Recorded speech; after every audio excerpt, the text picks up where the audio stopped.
तो लगातार हमले हो रहे हैं, हमले पर हमले। रूस रुकने का नाम नहीं ले रहा। यूक्रेन की सेना जितना लड़ सकती है लड़ रही है। सीधे कीव रूस की सेना वहां लगातार फिर से हमले कर रही है, इस तरह की खबरें आ रही हैं।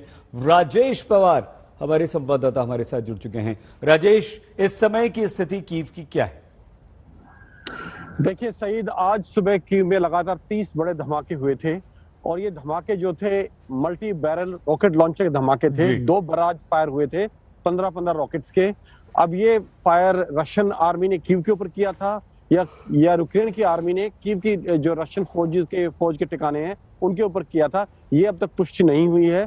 लेकिन होटल में मेरे, जो कि शहर के सेंटर में है, वहां मेरी सारी खिड़कियां हिल गई थी इन धमाकों से। और ये 2 बराज हुए हैं 15-15 रॉकेट्स के, लगभग 30 धमाके आज सुबह कीव में हुए हैं। इसके अलावा जो इसके आसपास का इलाका है कीव शहर का, वहां अभी किसी प्रकार की लड़ाई नहीं हो रही है।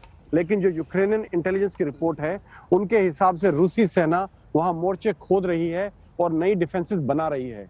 इससे ये संदेश मिलता है, इससे ये इशारा है कि शायद रूसी फौज कीव के अंदर घुसने की तैयारी नहीं कर रही है। हो सकता है वो कीव पूरे शहर की घेराबंदी करें और कीव को फिर वो मजबूर करें बातचीत करने के लिए या सरेंडर करने के लिए, क्योंकि एक बार सप्लाईज कट ऑफ हो जाएंगी, इलेक्ट्रिसिटी कट ऑफ हो जाएंगी, तो कीव का वही हाल होगा जो इस वक्त मरियापोल का हो रहा है। और मेरे ख्याल से रूसी सेना कीव में नहीं घुसना चाहती है, क्योंकि नंबर 1 उनकी कैजुअलिटीज बहुत ज्यादा होंगी अगर वो घुसेंगी तो। दूसरा, सिविलियन कैजुअलिटीज बहुत ज्यादा होंगी, सिविलियन इंफ्रास्ट्रक्चर डैमेज हो जाएगा, शहर बर्बाद हो जाएगा। मेरे ख्याल से रूस भी ये नहीं चाहता है। सईद। राजेश, भारत में जो आम लोग जब बात करते हैं तो वो ये समझना चाहते हैं कि रूस तो एक महाशक्ति है, बहुत शक्तिशाली देश है, यूक्रेन से उसकी शक्ति बहुत ज्यादा है। तो फिर ऐसा क्या है कि रूस अभी तक इस युद्ध को लड़ रहा है और वो एक भी ऐसा शहर नहीं है जिसपे पूरी तरह से कब्जा कर पाया हो? ये किस तरह का युद्ध चल रहा है, थोड़ा सा आम व्यक्ति समझ सके, इस तरह से बताइए राजेश। देखिए सईद, ये एक कन्वेंशनल लड़ाई नहीं है। ये लड़ाई इस प्रकार की थी, रूस के अपने कुछ ऑब्जेक्टिव्स थे, उनके कुछ मकसद था, कुछ एम थे, एक पॉलिटिकल एम्स, मिलिट्री एम्स जो पूरा करना चाहते थे। उसमें यूक्रेन पे कब्जा करना उनका कोई ना तो लक्ष्य था शुरू से, ना अभी वो लक्ष्य है। वो चाहते थे कम से कम नुकसान करके कीव को, और कम से कम नुकसान खुद उठाकर वो अपने ऑब्जेक्टिव्स को हासिल कर लें। उन्हें दूसरा ये भी उम्मीद थी कि जब वो हमला करेंगे, क्योंकि इतना बड़ा देश है, और दूसरा जो कि यूक्रेन का जो लोग हैं वो काफी लोग में रूसी समर्थक लोग हैं, तो शायद यूक्रेनियन सेना हथियार डाल देगी और बिना लड़ाई के प्रेशर बना के वो अपना एम हासिल कर लेंगे। लेकिन ऐसा हुआ नहीं। यूक्रेन इकट्ठे हो गए यूक्रेनियन और लड़ने के लिए तैयार हो गए।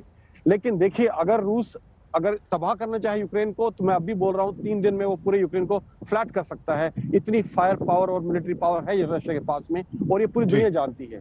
देखिए, मैं आपको अभी पेंटागन की रिपोर्ट के बारे में बताता हूँ। पेंटागन जो अमेरिका का डिफेंस हेडक्वार्टर्स है, पेंटागन की रिपोर्ट है 2 दिन पुरानी। उनका मानना है कि रूस ने अभी तक अपना सिर्फ 10% सेना को इसमें लगाया है, 10% रिसोर्सेज लगाए हैं।